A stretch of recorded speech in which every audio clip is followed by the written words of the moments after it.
की बात के चैलेंज रहेगा।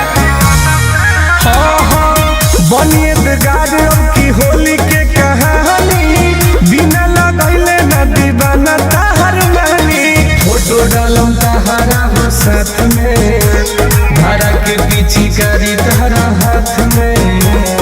धस गइल बाड़ू हमरा आँख में, डालम रंग ताहरा फराक में। हरा धस गइल बाड़ू हमरा आँख में, डालम रंग ताहरा फराक में।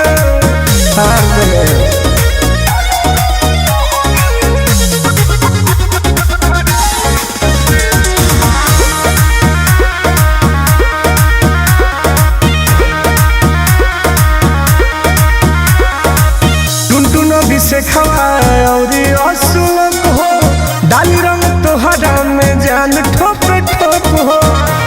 धीरे धीरे डालो। टुनटुनो भी से खवाए और असुलक हो, डाली रंग तोहरा में जान ठोप ठोप हो।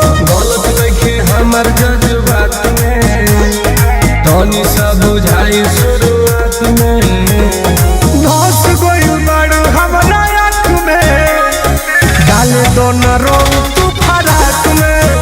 अरे धस गइल बाड़ू हमरा आँख में, डाले दोनों रंग तू फराक में। खिचकारी के रंग सब झाड़ लेबे।